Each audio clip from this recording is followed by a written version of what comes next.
اپنی زندگی سے ختم کرنے کے لیے روزہ رکھا جاتا ہے. ملکوں کے دوران جنگ ہوتی ہے تو پھر روزہ رکھا جاتا ہے. یوکرین میں روس نے جنگ کی تباہی بربادی، بہت سارے انسانوں کا قتل عام ہوتا ہے. تو ہمارے عالمگیر کلیسیا نے ہمیں کہا کہ ہم ان کے لیے کیا کریں؟ روزہ رکھیں. جب زلزلہ آیا ترکی کے اندر جتنے بھی یہ اسلامی ملک ہیں، ہمیں کہا گیا کہ ہم ان لوگوں کے لیے روزہ رکھیں جو زلزلے سے متاثر ہو گئے.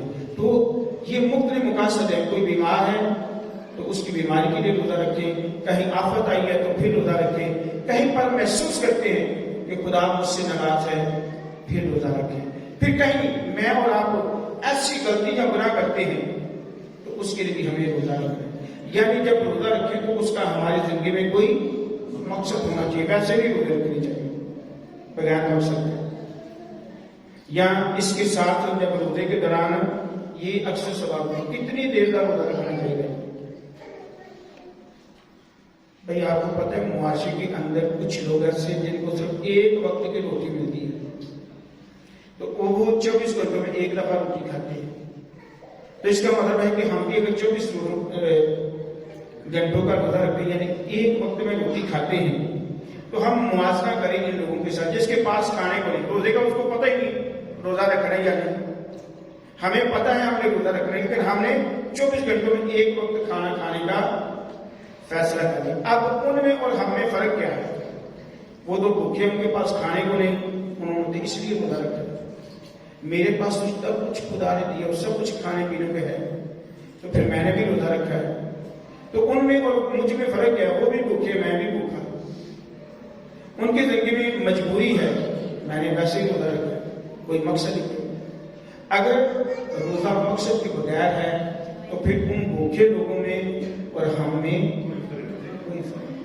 اگر ہم ان سے اپنے آپ کو الگ کرنا چاہتے ہیں تو روزے کے جیسے مختلف مقاصد ہیں. پاکیزگی کے لیے، کسی کی ناراضگی ہے خدا اس کی ناراضگی کو دور کرے، ناگہانی آفت سے بچنے کے لیے، قرآن جیسے نعمت کے لیے، مال و دولت کے لیے، بچوں کی شادیاں کرنی ہے، گھر بنانا ہے اور اسی طرح کے بے شمار ہمارے منصوبے ہیں. روزگار کے لیے، روزگار نہیں ہم روزہ رکھیں گے اس وقت تک جب تک اس کو وہ روزگار نہ مل جائے. تو اس طرح روزے کو جب بھی ہم اپنی زندگی میں جگہ دیتے ہیں تو اس کا ایک خاص مقصد ہونا چاہیے. اگر مقصد نہیں تو پھر روزے کا کوئی فائدہ نہیں. پھر روزے کی دو اور کیفیتیں ہیں. ایک روزہ ہم رکھتے ہیں بغیر مقصد کے، جس میں ہم بھوکے رہتے ہیں،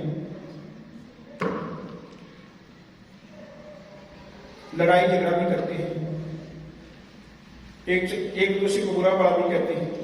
جیسے آج ہمارے سامنے پیرافکس لگے، اس میں ایک خاص حوالہ ہے اشعیاء نبی کا صحیفہ، اس کا 58 باب اور اس کے 30 سے 58 باب کی 30 آیت سے لے کر 5 آیت تک. یہاں پر جو روزے کے بارے میں ہم سنتے ہیں اشعیاء نبی کے صحیفے میں خدا ہم سے تقاضا کرتے ہیں. خدا کہتے ہیں کہ تم دو طرح کے کام کرتے ہیں، ایک اپنی مرضی کے یعنی جو مجھے پسند نہیں، تو کچھ دوسری طرح کے تم کام کرتے ہو وہ میری مرضی کے. میری مرضی کے کیا ہے؟ پہلے تو ہم وہ دیکھیں گے جو ہم خدا کی مرضی کے خلاف روزے کے دوران کام کرتے ہیں. اشعیاء نبی کے اس حوالے کے مطابق اس کا 58 باب 3 تا 5 آیات، خدا کو دکھاوے کے لیے نمائش کا روزہ رکھتے ہیں. 30 آیت، اپنی جانوں کو صرف دکھ دینا، بھوکے رہنا. جیسے میں نے کہ ہمارا بھوکا رہنا یا ان لوگوں کا جن کے پاس کھانے کو کچھ نہیں، ہم میں اور ان میں کوئی فرق نہیں، خالی بھوکے ہیں، کوئی مقصد نہیں رکھا. پھر دوسروں سے سخت مشقت لینا، ملازمین پر سختی کرنا، اپنی ذمہ داری اور طاقت سے بڑھ کر کام کروانا، جھگڑا کرنا، شرارت کے مکے مارنا، اپنی آوازیں خدا تک پہنچانے کی کوشش کرنا. پھر روزہ رکھتے اس بات سے خدا کو جتاتے ہیں کہ میں نے روزہ رکھے، اب تو نے مجھے شفا دینی ہے، اب مجھے یہ آپ نے کرنا ہے. یہ بھی اکثر دفعہ منفی انداز میں ہمارے سامنے کلام مقدس پیش کرتا ہے کہ یہاں پر غلط ہے. پھر جو کی طرح سر کو جھکانا، حلیمی، اپنے اندر فروتنی اگر روزے کے دوران نہیں ہم رکھتے تو یہ خدا کی مرضی کے